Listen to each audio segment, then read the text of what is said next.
Good morning, good afternoon, and good evening, cocoa lovers and professionals of all over the world.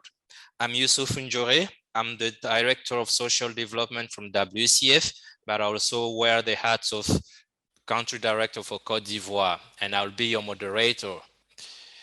As you know, WCF is giving a significant consideration to land tenure in the learning agenda that accompanies the pathway to sustainable cocoa strategy. In this respect, the Foundation is actively tracking learning agenda indicators to illustrate links between land tenure security and three things. First, land security and agricultural and cocoa productivity, long-term farm investment, including from a conflict consideration perspective, touching thus on potential companies' reputational issues. The second thing we're gonna consider the link with is access to land and ownership of land for women with regards to drivers of gender inequality in cocoa growing communities. And the third thing is about key factors of deforestation, agroforestry adoption, forest and landscape restoration, and sustainable land management practices. On these last points, I mean those related to deforestation and forest protection, since 2017 and through the Cocoa and Forest Initiative, the cocoa and chocolate industry has been pursuing strategies to overcome the challenge of deforestation with an imperative to work with communities to ensure farmers are involved in protecting forests. The recent news at the level of the European Union remind us, if necessary, the great importance of the subject. So in this session, we will want to give an appropriate consideration to three things. The first of them is the state of the efforts to document land rights in Côte d'Ivoire and Ghana through government-led or multi-stakeholder initiatives involving donors, companies, civil society organizations, and technical implementing partners. The second thing we want to give consideration to is the connection between land and resource projects progress and achievement of the CFI goals that the companies has committed to fulfill. And the third thing is the exploration of pathways for deepening and amplifying the impact of initiatives, especially around agroforestry adoption and preservation of forest areas through land rights securitization. So, dear participant, this is what we think to be an interesting and insightful hike you are invited to, but to make it more practical and end up with clear learnings and actionable conclusions, we are honored to welcome 4 experienced guides that I will introduce to you. Let us start with Mercedes Stickler. Mercedes is a senior land administration specialist in the Africa region of the World Bank, where she leads analytical work and supports client governments to design and supervise investment operations that strengthen land governance. She has over 13 years of experience in the land sector, including 7 years leading multi-sectoral teams to deliver investment operations, policy research, and advisory services at the World Bank, the United States Agency for International Development, and the World Resources Institute. Mrs. Stickler has led the design and supervision of customary land registration operations, leveraging low-cost participatory technologies in Côte d'Ivoire, Ethiopia, Myanmar, Zambia, and led land-related research in Cambodia, Kenya, Mali, Mozambique, Myanmar, Senegal, South Africa, Uganda, and Zambia. She co-authored a World Bank book on land governance and responsible agricultural investment. So we have a truly knowledgeable expert. Welcome, Mercedes, and thanks for being with us today. Why not start it with a simple and plain question? Why is land tenure so important? Thanks very much, Yusuf, for that excellent introduction and setting the stage for this presentation today. What I would like to share with you relates to why tenure security is important, not only for cocoa farming, but also for forest preservation. And I just want to confirm that you're seeing my slides in presentation mode. Is that working for you? Yes, okay, yes, great. So let me jump in. Because this is a learning session, I just want to make sure to define what it is that we're talking about. So what is land tenure? Well, it's a term that's used to describe the relationship between people and land, and also the natural resources on that land, most importantly, trees in this context. And it relates to the rights and privileges and responsibilities that people have with the land and trees and other resources. Now, these rights and responsibilities, they can derive from statutory, that is formal law and institutions, or from customary law and institutions. And in the West African context, both of these statutory and customary laws are relevant. Land tenure is often referred to as a bundle of rights. So one person may hold a right to, for example, use the land but may not own it. In the example of a tenant farmer, you may also have the right to manage trees but not to cut them down or replace them. You might have the right to own land in perpetuity within your family, but not to transfer it to people outside of your lineage group or your community. So all of this relates to the ways that people relate to their land and tree tenure relates to cocoa farming. So what are some of the ways that land and tree tenure specifically impacts cocoa farmers' decision-making? Well, generally in the West African context, cocoa farmers are smallholders with customary land and tree rights. Although in both Ghana and Cote d'Ivoire, there is legal recognition of the customary rights. And in West Africa in particular, many of the cocoa farmers are tenants, that is, people from other areas of the country or other countries in the region who have negotiated agreements to use cocoa lands with the customary indigenous landowners in the area. And these tenants typically have the rights to manage a cocoa plantation, but typically the terms of their land use agreement or their lease are limited to the term of the cocoa plantation, limited to it being used as a cocoa plantation. And so the exact number of years may not be specified, the exact arrangements for replanting or other important terms may not be specified, and they're very rarely formally recorded, although some of them are written in the Cote d'Ivoire context, you call them petit papier. And on the landowning side, the customary landowners often seek to reclaim their land at the expiration of a lease or upon the death of a party to the agreement, either the tenant or the landowner. And so the culmination of these land tenure issues is that tenants often have an incentive to maintain unproductive trees instead of replant them. And tree tenure and land tenure also relate to many of the issues you raised with respect to forest preservation and deforestation, Yusuf. Historically, customary land rights in the region were derived or created through forest clearance. So there's a very strong relationship between land tenure and forest management. But there's very little or no unclaimed customary lands left, which means there's huge pressure on the remaining forests, which are in many cases protected. And as I explained, under customary tenancy, it's easier to clear new forest land than to renegotiate leases or replant trees. So this is a major driver of deforestation in the region, and the new EU legislation recognizes that. The other problem is that forest boundaries are not well mapped and demarcated on the ground, as in addition to the customary rights not being mapped and demarcated formally.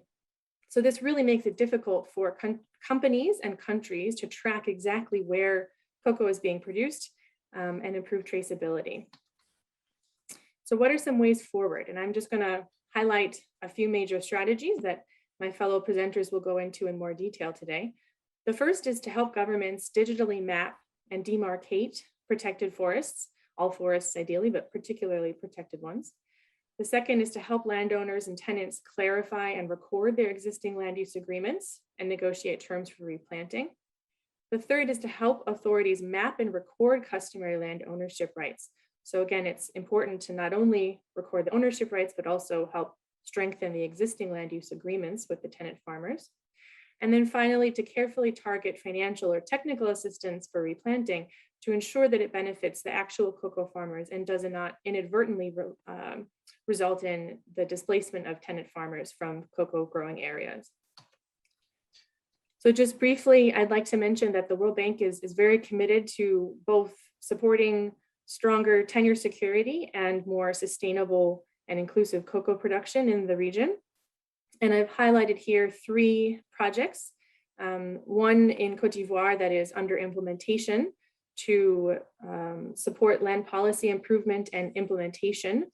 And that is a 5-year, $50 million project that is supporting land certification of ownership rights and also registration of land use contracts in 6 regions in Cote d'Ivoire. And there are 2 cocoa value chain projects under preparation, one in Cote d'Ivoire, one in Ghana, both of which aim to improve the economic, environmental, and social sustainability of cocoa production and farmers' incomes in targeted areas. So we look forward to sharing with you more details of these operations as the preparation process moves forward. And I look forward to a productive discussion today. Thank you. Many thanks, Mercedes, for a clear and insightful presentation. But one obvious question comes to my mind. Do you think that governments and private sector have understood the importance of land tenure with regards to forest protection? And if not, what is still lacking? That's an excellent question, Yusuf. So I think that there is a theoretical understanding that, a growing awareness, I would say, among governments and the private sector that land tenure security is important for forest protection. But I think what's lacking is the actual implementation of measures to record and map both forest lands and cocoa land parcels on the ground. And as I mentioned, this makes it difficult to implement very well-meaning traceability initiatives. It also makes it difficult for farmers to have the right incentives to invest in replanting trees and improve the productivity of their farms and intensify within the existing cocoa growing regions rather than deforest new forest areas. So I think for me, I'm very interested in learning from my panelists today more about their efforts to actually record and map land rights on the ground to show governments and the private sector that this is possible, that it is eminently needed and it is achievable in the near term. Thank you. Thanks, Mercedes. Thank you very much. I'm now going to turn it to our second guide, who is Nana Mayira. Nana Mayira is a land economist and a development policy analyst, and also a gender specialist with over 25 years of experience in land and natural resource governance, land policy research, and policy advocacy and women's lands rights. She is the founder and executive director of Colandef, a Ghana-based NGO dedicated to a world where stronger land sector institutions deliver secured land tenure that contributes to better societies and improved livelihoods. What a program. Nanama has great passion to demystify the land sector to help all land users have knowledge about how to navigate the land tenure landscape and therefore bridge the gap between having solutions that work for communities and meeting legal requirements. She also has extensive experiences in organizational strengthening and loves to provide coaching to organizations and individual practitioners in the land sector. Welcome, Nanama, and thanks for being with us today. Given the importance of land and resource tenure, how do you think that we could work to secure it from farmers, government, and other interested stakeholders' perspective? Thank you very much. And I'm so happy to be here with you today. And so I just really want to take off from where the earlier panelists ended with.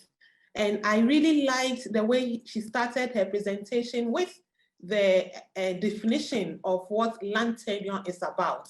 And I want to also start off from there, because what I know is a lot of the time when we are discussing the issues around challenges in land tenure, then it becomes very difficult to understand exactly what we are talking about and therefore what interventions we can provide. And so I want to touch on that again a little bit and to add that when we talk about land tenure, we are talking about conditions under which land is held. So she talked about the relationship between the people and the land. True. And what type of relationship? It's about the conditions under which the land is held. So how much land can I acquire? What can I use it for? Where can I get the land? What defines the commitments I have to pay for using the land or occupying the land? The conditions, all of that put together is what land tenure is about.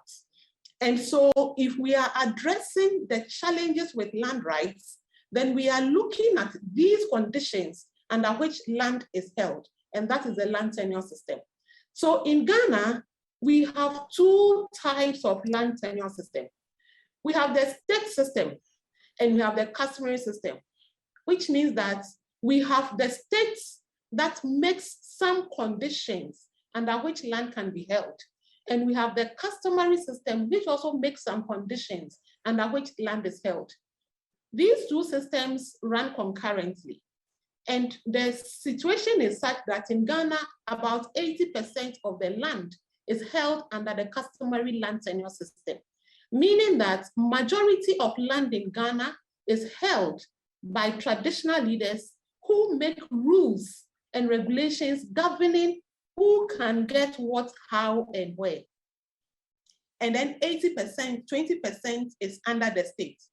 But interestingly, even though 80% is under the customary system and only 20% is under the state, when it comes to land documentation, registration, and land use planning, then whether it is under states or it's under the customary system, it is the rules of the state that apply.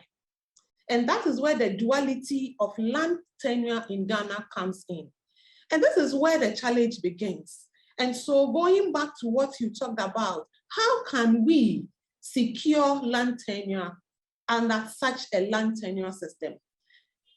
It is quite challenging because for us to be able to do it, what it means is that the two systems have to be connected, work together so that the individual land rights holders can actually benefit from a connected system between the states and the traditional systems. But what do we see? We have a number of conditions that make such a connection, such a linkage, very challenging. Some of the conditions are that we have different types of customary lands in Ghana. We have some that are called stool lands. We have some that are called skin lands. We have some that are called family lands. We have some that are called clan lands. So when it comes to policy and regulation for land under customary system, the states finds it very challenging to combine the nuances in all these systems to come up with a comprehensive policy that applies to all. The other thing is that in Ghana, the law also has different types of land interests. So the land tenure system under both the states and the customary system defines the type of interest one can acquire in land, meaning that in Ghana, ownership of land is beyond just the physical surface of the ground. It's about defining the type of interest you have. There are 6 of them. Previously, it was only 5 that were recognized under the law. But currently, with the new act, all of them are recognized under the law, including the customary tenancies. So what it means is that for us to have a state and customary land tenure system that work together, we should be able to define how all of these interests come together for proper security to be guaranteed under the law. Fortunately, under the new Land Act, we have an arrangement like that. And the arrangement under the new Land Act dictates that all the types of interest in land can be registered, can be documented. In fact, under sections 80 and 81 of the new Land Act, it states that there are 3 types of documentation that can be done on land rights in Ghana. We have documentation that is done under the customary level. We have documentation that is done in terms of deeds registration, and we have documentation that is done in terms of title registration. This means that now in Ghana, it is possible to bring land documentation services close to the doorstep of the farmer. Why is this important? It is important because, like I have mentioned earlier, in Ghana, you can have different types of people having different types of interests in the same parcel of land. So you can have a paramount chief who is an allodial owner of an entire stretch of land, a territory, and out of that allodial ownership, he has granted various customary interests or tenancies to farmers. That kind of tenancy is also ownership, but it is ownership subsisting on the ownership held by the traditional leader. So to be able to define what type of interest one has, it's important to have documentation that defines not only the parcel, but also the terms under which the parcel is held. So having the new Land Act stating that it is possible to have documentation done at the customary level is very significant for Ghana's land tenure system getting a secured land right. But what is required to have this done? I have outlined a few points here. And the key that I want to mention is that for us to have proper land rights documentation, which will secure the rights, we need to have a document that clearly defines the parties in the transaction. So who is granting and who is getting the land? And in what capacity are they granting? In what capacity is the person receiving? The parties must be defined. And then the parcel must also be defined. The price, that is the consideration being given for the land, should be described. The period should be described, and the signatures should also be described. So in our public education campaigns, we always say that remember the 4 P's and the S for your land documentation. If you have these features in your land agreement, whether it is done at the local level or at the national level, it is still a valid land document. And this has been provided in the new Land Act. So it provides opportunities for all of us interested in supporting security of land rights for cocoa farmers to take it up, support local traditional leaders, set up a system for documentation, and ensure that we facilitate capacity support to help them know how to document, to maintain the 4 P's and the S, the parties, the parcel, the price, the period, and the signatures. Finally, I just want to say that, yes, documentation is an important key for securing land rights because different types of interests can exist on the same parcel of land at the same time.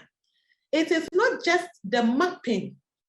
That is important, but that is not the only thing needed to secure land rights. You need the agreement that defines the parties, the agreement that defines the parcel, the agreement that defines the price, the period, and the signatures.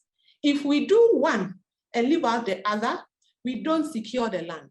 So in our work to support farmers, let's give attention to both the parcel as well as the terms and conditions under which the land is held. Thank you. Thank you so much, Nanama. That was very informative, and You shed an interesting light on the customary institutions, and it was truly a reflection of the work we are doing to bridge the gap between the customary thing and the legal thing, and to bring things closer to communities with working solutions. But what do you think is still lacking then for a better recognition and embedding of the role of these customary institutions in the land tenure securitization system in Ghana? Thank you very much. I think in terms of recognition, there is recognition for the authority and the power of traditional authorities in land governance. There is, because even our constitution recognizes the traditional leaders as custodians of the land and managers of customary lands. What we are lacking is the capacity of the traditional leaders to actually manage the land in a way that promotes tenure security. Because like I said, it is important to document whatever is transacted. But in our traditional areas, in the customary land system, not many of them actually do documentation of the transactions. So they give the land out, they don't even remember whom they have given it out to, under what terms, and how much of it. And so the next time, then they give it to another person and it creates confusion. And when they don't record, if one traditional leader passes away and another one comes, then the new one comes and sees that, oh, the clan land has been given out. There are no longer any vacant land for me to give out. Okay, so all those of you who have the lands, come. Now we have to renegotiate and come to new terms. There is no documentation on what the previous one did, and therefore it becomes difficult and the farmers become vulnerable. They have made investments in the land, and so they don't know what to do to be able to protect the land. And it gets very messy for most of them. So for us in Colandep, we are actually promoting customary land rights documentation. We have developed a handbook which has been endorsed by the ministry, and that handbook provides a step-by-step guide for doing documentation at the customary level. And the way we go at it is that we build the capacity of the traditional leaders to set themselves up so that every transaction that is done goes through a process of documentation. We provide the tools for documentation. So we have about 40 of the traditional areas we are working with. We are developing templates for them so that every transaction, whichever agreement that qualifies for the type of transaction, we help them to develop. And then through that, we are hoping that eventually it will catch up in many of the traditional areas so that we get improvements in customary land rights documentation in Ghana. Thank you. Thank you very much. So far, we have learned why is land tenure security so important, and we have just learned how documentation is key in ensuring this security. So we are continuing our journey, and I want to turn to our third guide, who is Ana Garcia Moran. Ana is a sustainable development professional with experience in topics such as gender, land right governance, and her research is focused on women's land rights and public-private partnership to advance corporate sustainability ambitions. Since 2019, Ana joined Meridia, as regional development coordinator, and she works on land tenure projects mainly in the context of cocoa value chains. This includes the Côte d'Ivoire Land Partnership, better known as CLAP, which gathers industry leaders and governments to bring affordable legal land documentation from smallholder farmers. So this is a kind of bridge with what Nanama was sharing so far.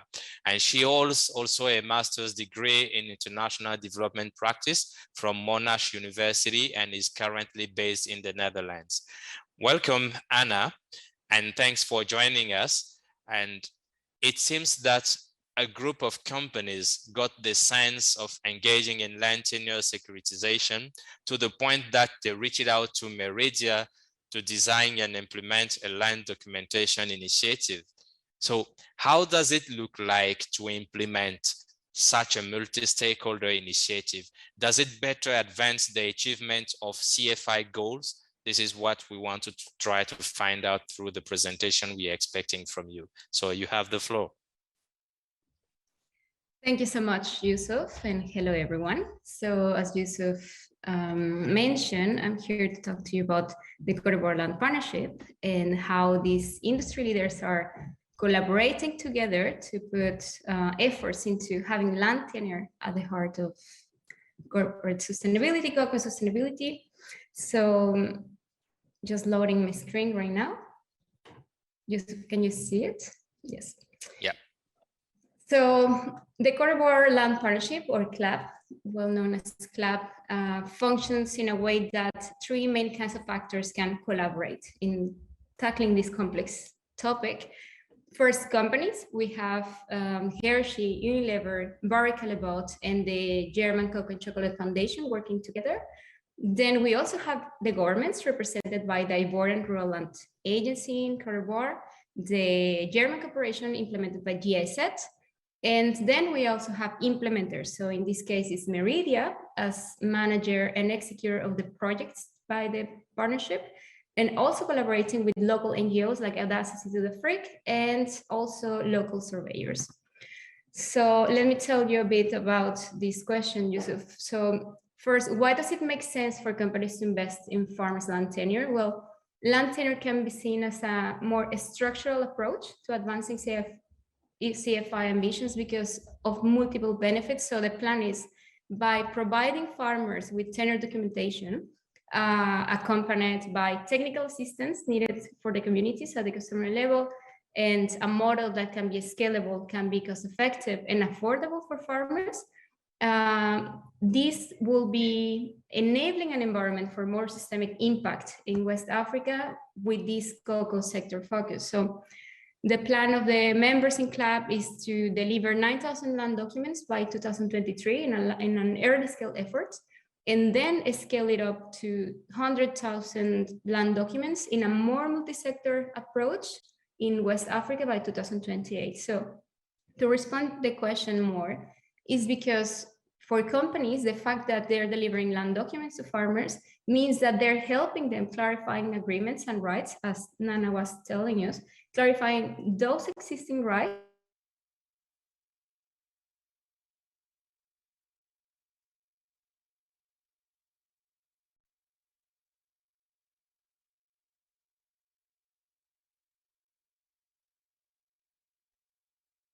and legal, that provides them security at that level and more protection. And then the change that companies will pursue is that by having this security at the community level, at the statutory level, farmers will shift practices towards more sustainable production. So they will have more incentives to do more good agricultural practices, to invest more in the farms, and also diversify the income.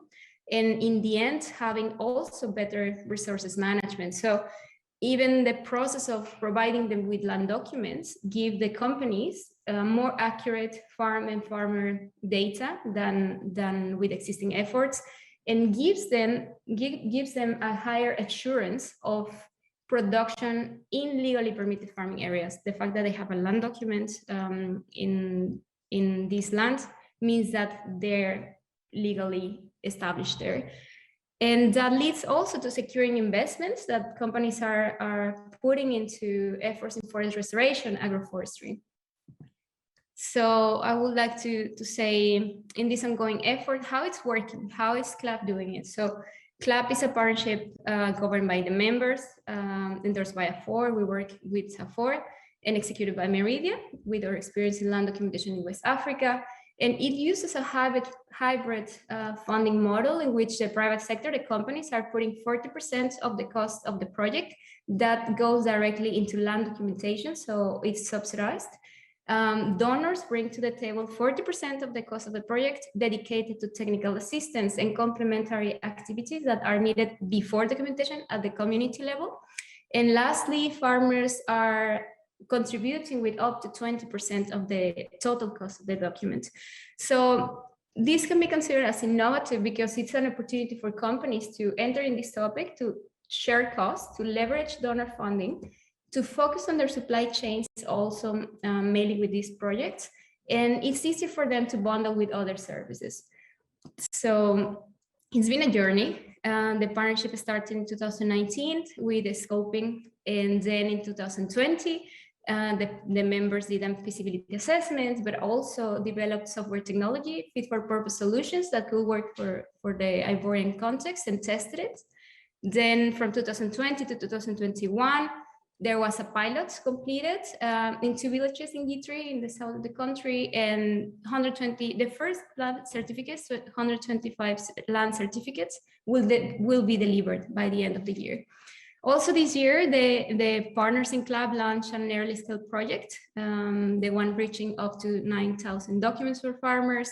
And right now they're at the phase 1, covering 10 out of the 30 villages that have been targeted, with community entry, socialization of the project, clarification of land rights with the community to get this level of consent that allows for them continue with registration. And by the end of the year, field mapping and data collection will start. So the plan is that it's all building up on large scale. So in 2024, the companies can launch a large scale project, and by 2028, having this amount of documents delivered at scale. So just to bring you some pictures from how it looks in reality, how it's been implemented in the field. So right now we're looking at the traditional chief of Bubudi. This is a village in G3 in the south of the country. He's standing in front of this map during this cold publicity period, on which all the parcels that have been mapped in the village by the project are publicly available there for people. And right now they're just under administrative process by the government, and farmers are just waiting for the documents. As I said, it's a journey to do this. The club members have been engaging with the communities, starting to secure land rights at the community level, consented by all the stakeholders, regional owners. But also that means that with land documentation, those land tenure rights that were community accepted will be legally formalized and registered. So these are just pictures about the first installation of the infrastructure that we need in the field for this phase 1 of the early scale project, and the first interviews conducted by surveyors. Lastly, this effort requires more parties on board. It's already an achievement to have all these kind of actors collaborating together, tackling and figuring out how to solve the challenge, but more companies and donors are needed to increase the impact. So if more companies and donors join, Club will be able to cover more supply chains in the areas that are already covered. So the coverage of more farmers is possible. They can set up a scalable model that can be replicable in other countries in West Africa, but also going beyond, helping governments digitize land registration, reduce operational cost and duration, working on the cost effectiveness of their efforts. And lastly, take it further at scale and starting implementing already in 2024. So this is how it looks for companies when engaging in land tenure, and the reasons why they use it as an instrument for advancing CFI commitments. Okay. Thank you so much. Thank you so much, Anna. So I will keep it to CFI, and if I got it correctly, fostering tree planting is part of the agenda of this partnership. So far, how do you think CLAP has achieved, or how do you think CLAP will achieve fostering more tree planting and more forest protection then, based on all that you have presented? That's a very good question, Yusuf. Yes, first, by giving farmers land documentation, the idea is that land certificates and the land use contracts that are protected by these land documents can give farmers the confidence to believe in the ability of their families to keep the benefits from planting trees in the future. They stay in the land, they continue farming the land, and it makes sense for them to invest in it, even time tree planting. Also, what we've seen and talking from experiencing our projects in Ghana and now our projects in Ivory Coast, in Cote d'Ivoire, is that farmers are less scared to keep naturally occurring trees and maintaining new trees, because in the end, they are more protected even against, let's say, illegal logging, in the sense that they can defend themselves more easily. And also they can enter into agreements with timber and forestry investors in a much easier way. Also with the security of having the written agreements, the written clarification of who owns what or who uses what in that land, including trees. So far, that's what we've seen, and that's why the land documentation and also it's possible to do tree registration if that's something that's interest to the companies for the areas will lead to in the future. Thank you so much, Anna. I want to turn now to our first guide, Rafael Peñado from Sukden Cocoa Sustainability Team, which he joined in 2017. And she works in cocoa sustainability spanning across West Africa and Latin America. And she's been responsible for developing strategies and for implementing sustainability programs in cocoa producing countries. So welcome, Rafael, and thanks for joining us. And please tell us, as a company, how does it look like to endeavor to secure land right for cocoa farmers individually as you are doing it as a company, and how does it help you to meet your CFI goals? Thanks for that introduction, Yusuf. I'm just going to share my screen.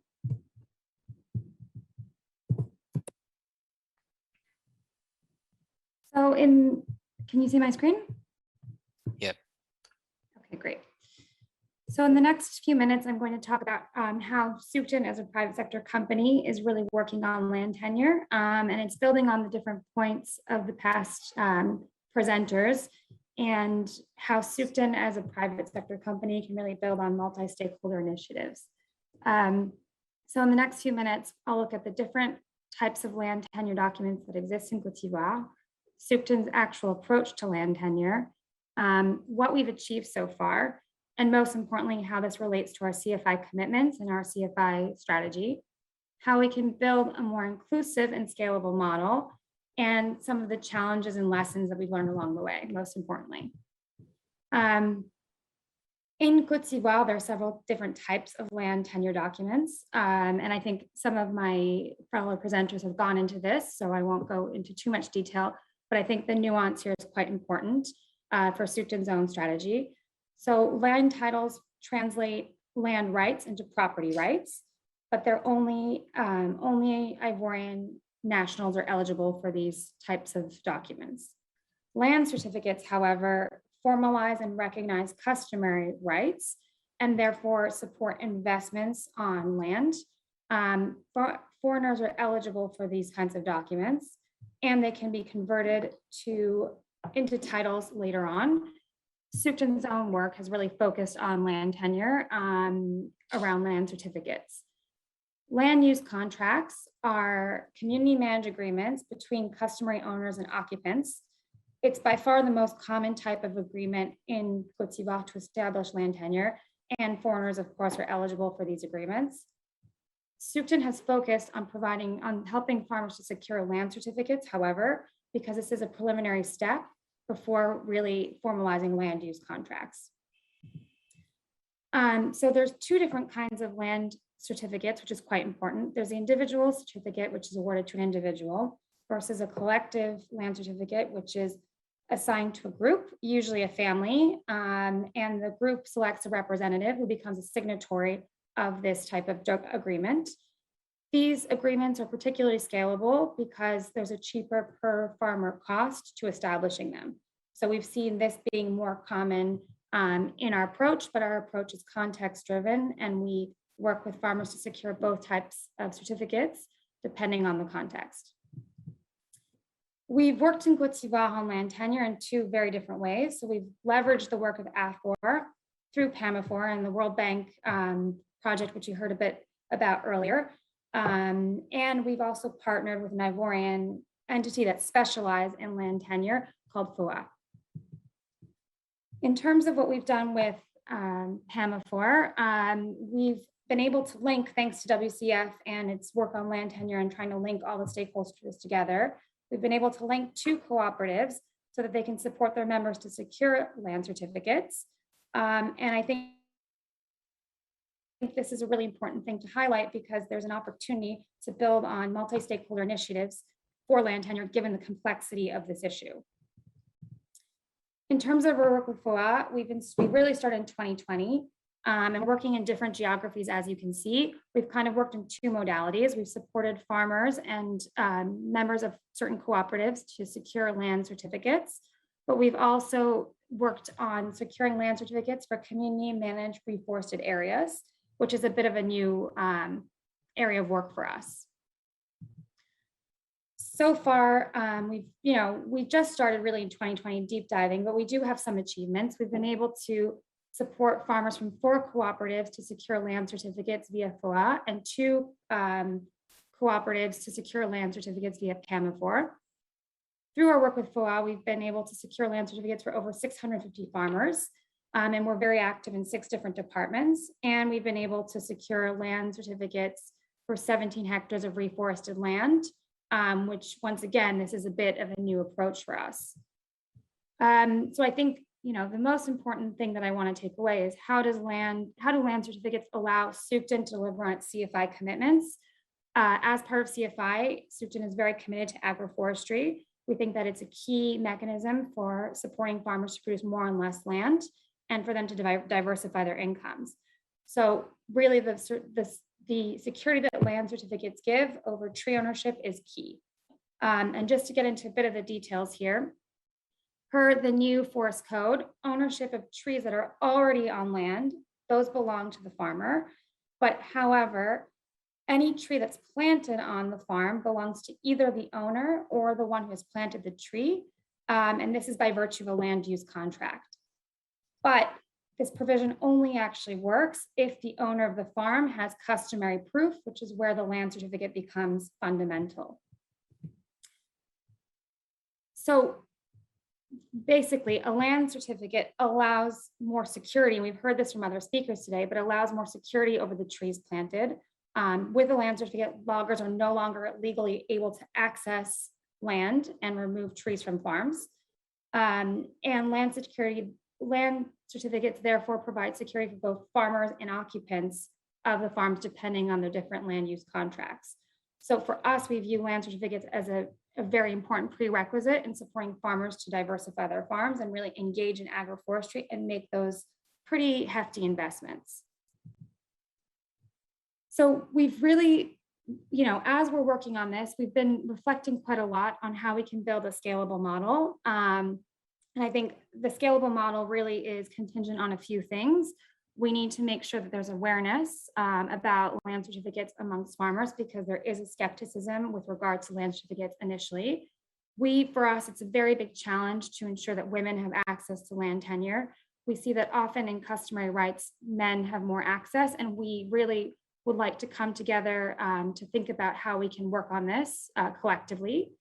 We think that it's very important to involve rural and village committees on this work, because we need community buy-in on this, and that we need to work quite closely with local authorities and fit into their work plans, because they're doing extensive work on this, and this requires a lot of coordination amongst multiple stakeholders.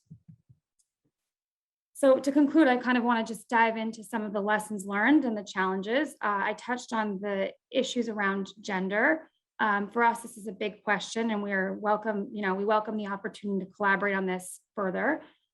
We think that in terms of addressing farmer skepticism, we've seen that if we lead by example, this can help mitigate some of the skepticism of farmers. When they see that this can be done, they're much more open to it. But we have to recognize that proving customary rights is a very long process, and that this requires a lot of follow-up, a lot of proof, a lot of documentation, and this is not something that can be done overnight. And based on this, we do think that there's a need for a coordinated approach so that different initiatives can interact more closely, given the complexity of this topic. And I think I would like to just leave on this, for us, it's very important to be mindful and aware of the social and community dynamics around land tenure because it is so complex.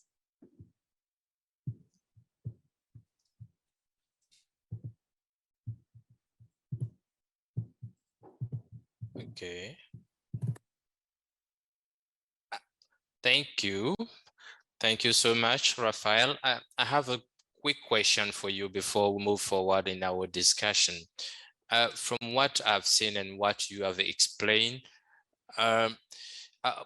this echoes the previous session where we dealt with farmers' organization, and I'm happy to see that cooperatives may have a role to play in this land tenure securitization conversation. And how do you see this role going forward? Is adding this other layer of service to provide to their members a relevant things to do, or no? Thanks for that question, Yusuf. It's something we've given a lot of reflection because we do see the co-ops as kind of a cornerstone of helping to secure land tenure. We think that we should work more closely with the co-ops because it is quite a complicated and long process, and they may need to bring people on board to facilitate this because there's a lot of steps to securing land tenure.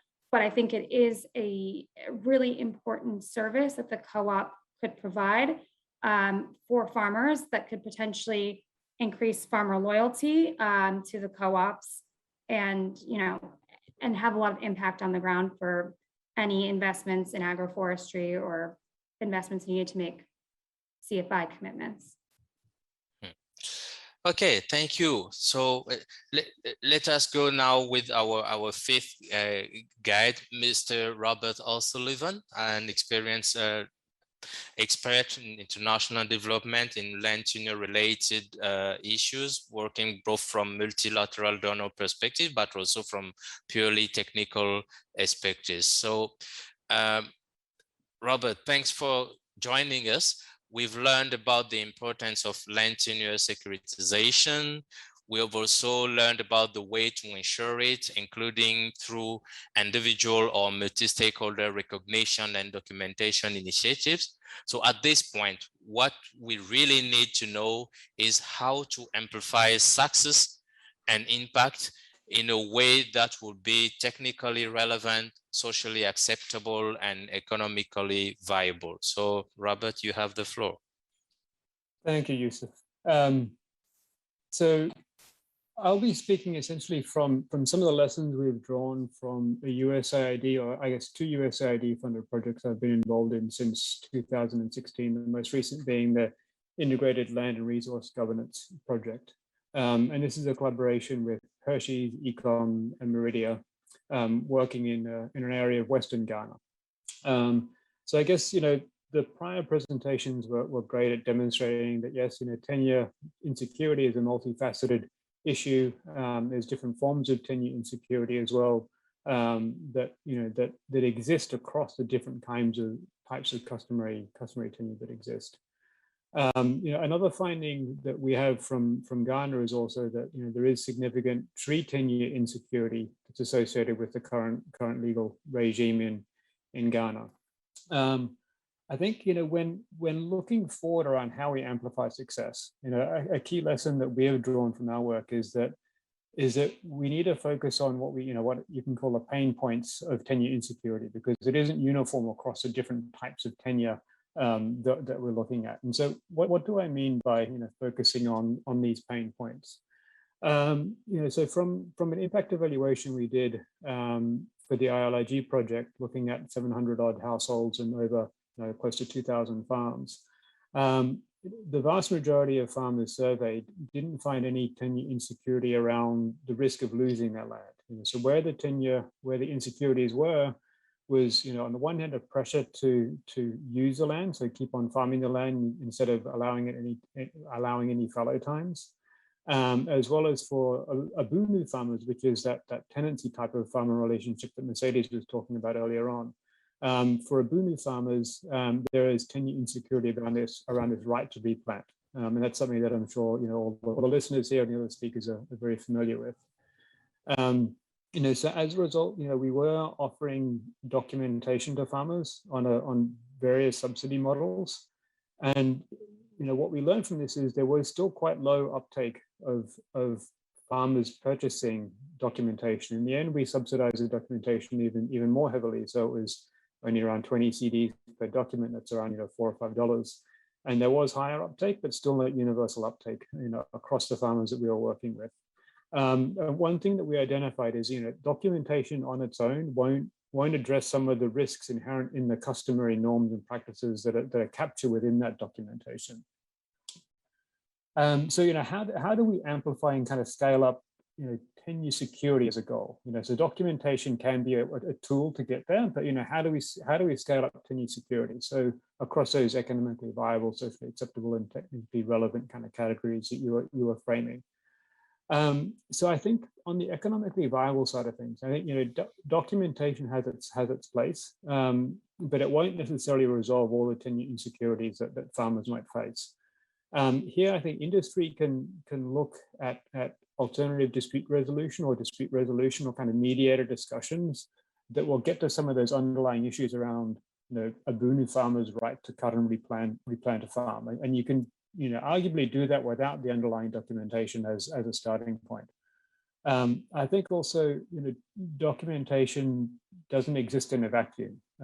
Documentation has value, but there needs to be a registry where that documentation is kept, maintained, is updated, where records can be changed over time, transaction can be recorded, and that's a much more significant investment is needed on that. And that's where I think the roles of the World Bank and other donors and government needs to help to make that economically viable, and also that can then work with any private sector efforts to support that documentation. And again, on the economic viability, Ubuntu farming, if they can cut and replant, that'll increase their livelihoods and yields. Going on to socially acceptable, I think, when looking at dispute resolution, there are existing customary practices around that. So again, just strengthen what's there, don't recreate the wheel. And that also applies to documentation, which Nana Ama touched on. There are existing customary norms. Don't try and change that into a statutory or a leasehold arrangement. Just document the existing customary norms. If you try and change it, you'll just cause more problems. And finally, on the technically relevant bit, this is where there's probably some more need and discussion around what's fit for purpose documentation. How precise does the document boundaries need to be in order for that document to be valid and recognized and registered within, whether it's a land commission or some other kind of alternate registry.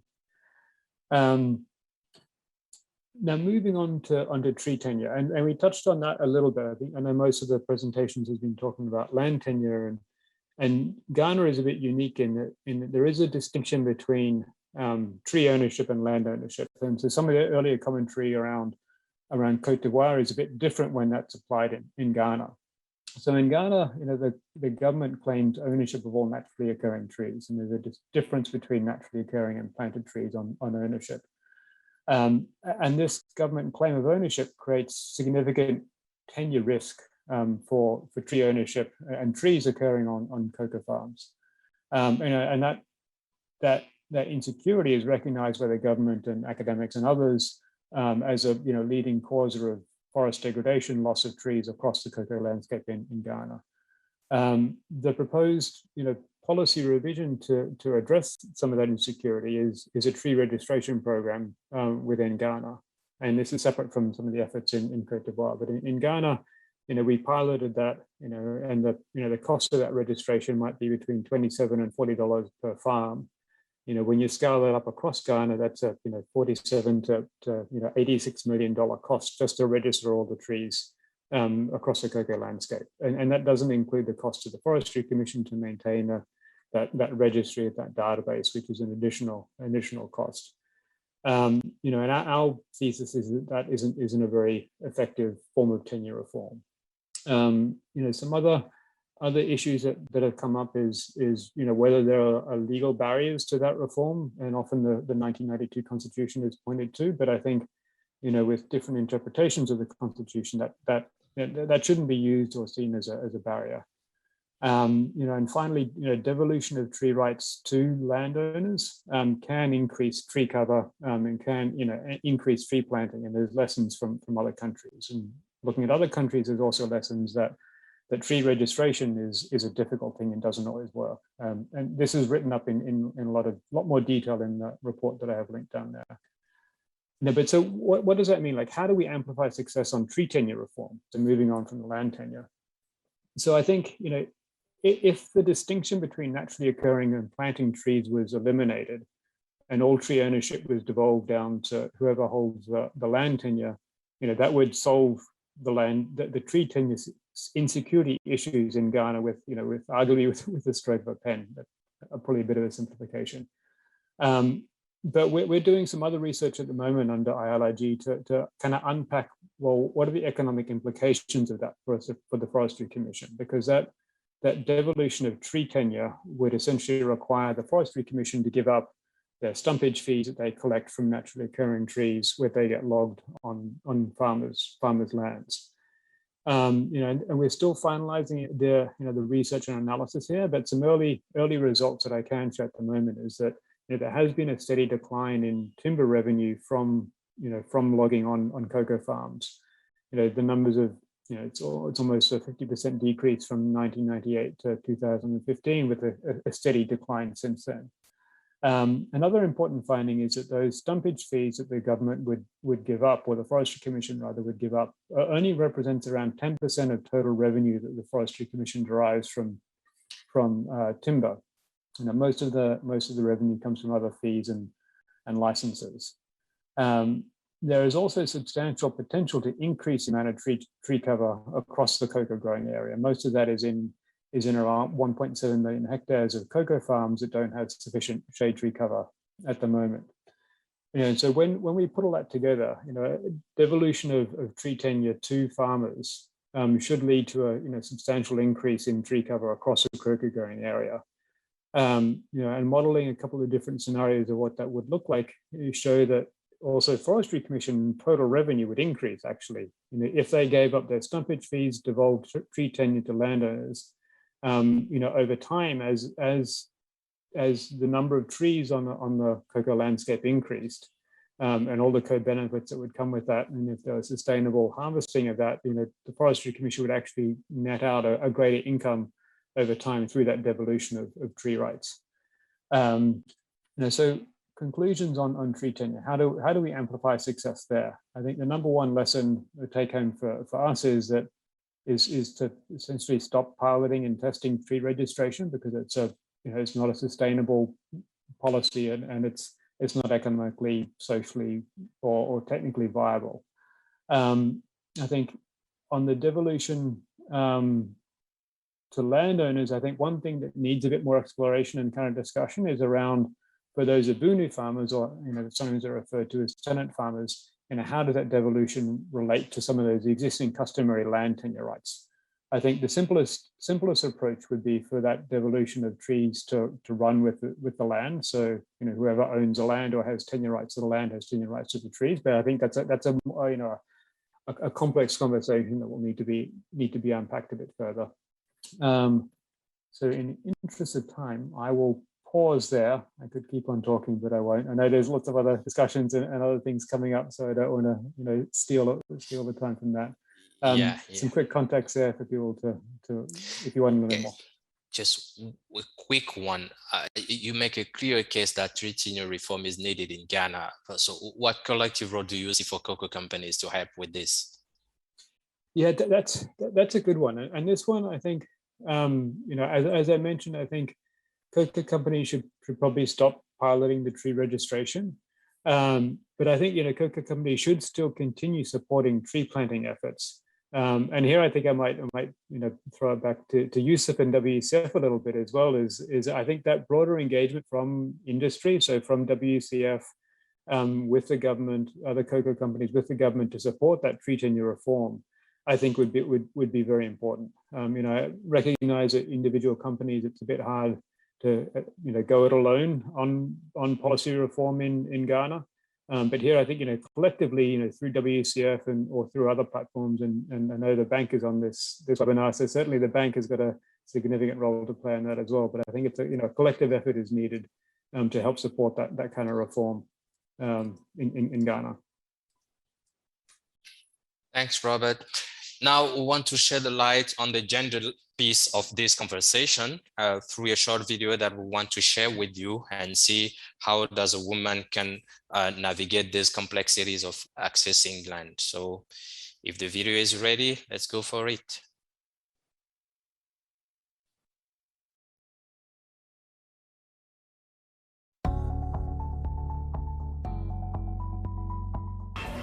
My name is Letitia Eyanki, cocoa farmer, and also 2019 National Most Enterprising Female Cocoa Farmer in Ghana. I'm the founder and chairperson of Cocoa Ma Women in Cocoa Cooperative in Upper Denchira East.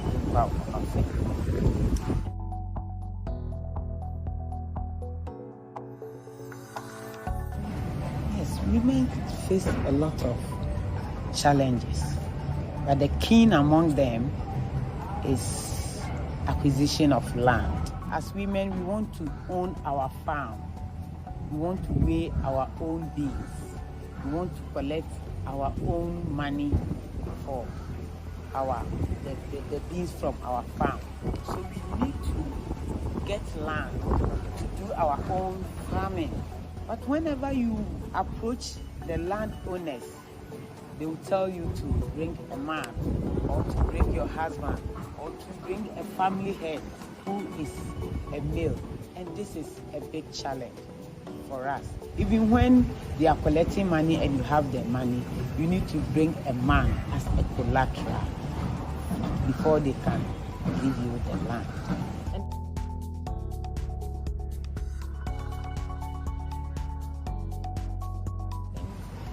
Things are not static.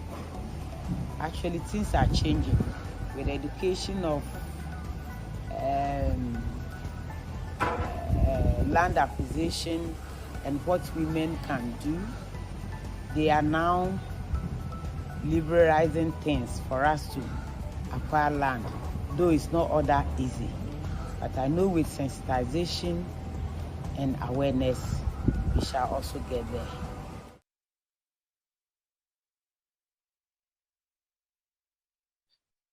Okay. Can I go? Okay. This was an insightful video and it sounds like already heard, isn't it? So my question to you all, dear panelists, how do you think we can improve and include gender integration in our willingness to amplify land tenure securitization? So I will turn first to maybe Nanama and then Raphael. Thank you very much. So I think from the field experience, what we can say is that so far, there is quite a significant amount of awareness on the need for gender integration. Because everywhere you travel, in the villages, the traditional leaders, the community people, they have heard about the importance of gender, and they know that there is a way of really including both men and women in this conversation around land tenure. But the critical challenge is how to do it. And I think that is where we are. From the research point of view, we have also done a lot of research. And so the different dimensions of the issues and how that impacts on the processes that we have to use is also quite well laid out. But we need to focus on strategies for integrating gender in land administration. Those strategies should be available not only to the professionals who are doing all the research, but also to the local people, the chiefs, the traditional leaders, the queen mothers, the local opinion leaders. What strategy should they use to mainstream gender in the work they do at the customary level? It is that which we need to focus on now so that we can actually achieve gender mainstreaming in land tenure security. Because it's long overdue. And it's now really just what we have to do to get the work done. The other thing is also the capacity of the policy actors. In fact, I have had occasions to engage at different policy spaces. And you realize that the capacity to analyze the gender issues and the capacity to really integrate the policy, gender in the policy issues is really limited. So we need to focus on that level, build capacity of the people who are actually doing the policies so that they don't only see gender as a women's issue, but they see it as a true development issue that affects not only women, but also men and the society at large. Okay, thank you. So Raphael, what will you add on this, please? Yeah, just to build on Nana's point, I think I see kind of maybe two avenues. One that's concrete, maybe collective land certificates are a way if we bring in, community awareness into gender, maybe that's a way to further gender issues and women's access to land tenure. And I think this is a broader question that we have to ask ourselves. In the cocoa sustainability space, how do we bring women kind of to the forefront of the work we're doing? Because a lot of the work that we're currently doing is targeted towards men inadvertently. So just bringing a gender lens into all of our work. Okay, thank you. There's also a question from our audience regarding the way we are going about land tenure documentation. Should the activities being done community by community or cocoa farm by cocoa farm to get the document that are needed, or depending on whether the companies we are helping to found? So how relevant it is to go community by community, land by land, or farm by farm, assuming that the farm is not covering the whole land footprint of a given farmer. So this is a discussion that we need to have. So let's start it with Raphael, and maybe we'll reach out to Mercedes also to get her perspective on this. I think it's a very relevant question in terms of land, given the complexity associated with securing the documents and the very, it's a very hands-on process, farmer by farmer, plot by plot. That's the approach we've taken. But perhaps there is a way to look at it in a more community-based manner. Mercedes, how do you approach it from the donor perspective, since you are supporting mass land documentation operations? Yeah, thanks, Yusuf. I think this is a really critical question in terms of achieving scale and amplifying impact in this domain. What we're seeing in Côte d'Ivoire is that it's very important to have standard methodologies, but perhaps even more important to have performance standards to allow for communities together with cooperatives, companies, NGOs to use innovative technologies that perhaps the governments may or may not be aware of. And as long as the outcome meets the performance standards, that could possibly, that could be a way forward for achieving scale. Because I think the way that many governments have approached land registration so far has been with a very sort of top-down, one-size-fits-all approach. And as we've heard today, there's a great variety and diversity of land tenure contexts and relationships that need to be taken into account. And so I think providing for more flexibility and fit for purpose approaches with clear performance standards articulated by the government could be a way to scale up land registration at scale. Thank you. Thank you, Mercedes. I think, as you were rightly mentioning, this panel is also an opportunity for cross-learning. And I can see that Robert seems to have a question for one of you. So I will leave him the floor before then going to Nanama. Robert? Thanks. I guess I wanted to also just quickly respond to that question, because under the USAID programs I've been involved in, we tried both. So initially we tried farm by farm documentation and sort of individual farmers getting documentation. Then we switched tactics with working with Maria to try a more kind of community level approach where we document everybody in the community and whether that would be more cost effective. And it was on a parcel by parcel approach more cost effective, but there were still gaps and holes where you couldn't identify some landowners or absentee landowners, living in Accra or Kumasi and harder to get.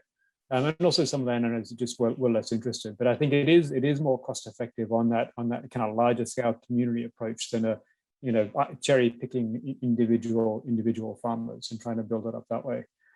But yeah, thanks for the opportunity for some cross questioning and discussion. Maybe ask your question to Nanama, yes, so that you'll have the opportunity to answer the same question that you have just answered and then address your question. Perfect. Yeah, I was going to ask him that. So Nanama, I loved your presentation. A question on how do we, what's needed for the government to support and recognize customary documentation? Because customary documentation is, it's customary norms and rules, but statutory is a bit different. So, what's needed to help, get that customary documentation recognized and recorded in the statutory systems? Thank you, Robert. So the law, the new Land Act 1036, which was passed in December 2020, actually provides for documentation at the customary level. So we are covered now under the law that if we have documentation done at the customary level, it is legally recognized. But as I said in my presentation, what is important is to pay attention to what goes in the documentation. That is where the challenge comes. So all kinds of documentation being done at the customary level, and they don't meet the standard requirements for documentation. So it becomes difficult to protect the land rights holders. So we have the arrangement to set up customary land secretariats at the traditional area level, and it's an opportunity to do documentation. Once it is done properly, there is legal recognition for it. But on the point that the first question that was asked, so how do we approach it? I just want to say that it's important for us to recognize that the context we are operating in defines how we start. So we don't define it by our projects, but we define it by the context in which we are going to operate. And I'm saying this because in Ghana, the customary land system is organized within traditional areas. So just as in every country, they have regions, they have districts, they have whatever kind of divisions they have. In the same way, in Ghana, in our customary system, they are divided under traditional areas. So the traditional area has the traditional authority, and within that, there's a whole governance arrangement that defines how they go about customary land management. If you approach it from that angle, you are able to have a sustainable intervention that can not only document for some selected farmers, but also the opportunity to leave capacity behind for sustainable land documentation at the customary level. Thank you so much. Thank you to all our speakers. And what we have learned is that a confirmation of the importance of land tenure securitization, both for keeping up a decent level of productivity, but also to accelerate forest protection by securing investment in tree planting through relevant reform of the tree tenure system. And what we have also learned is that context matters. We do not have to reinvent the wheel, but have the deepest possible understanding of the existing customary arrangement that should be reflected in the formal papers that we want to issue to farmers, because it is not the papers that make them feeling secure. It is the agreement that are behind this paper, that these papers are mirroring, that will build the security. If we understand that and we work with them to obtain the kind of leveled playing field, we are more comfortable to build large-scale operations that could have a lower social cost and a lower economical cost. So this is why what I think we can withdraw from this insightful conversation, without forgetting that it has to be gender sensitive by design. So thank you to our speakers. Thank you to all the participants in the audience for your patience with our technical issues. And thank you also to all the invisible supporting team from WCF, from the tech team, the little hands behind all this. We hope that it has been an insightful hike in the landscape of land tenure securitization. I wish you a very good evening. All the questions that has been asked but not been conveyed to our speakers, we will collect them and send to them by email and send you back all the answers. And thank you very much for your participation and your patience, and see you next. Do not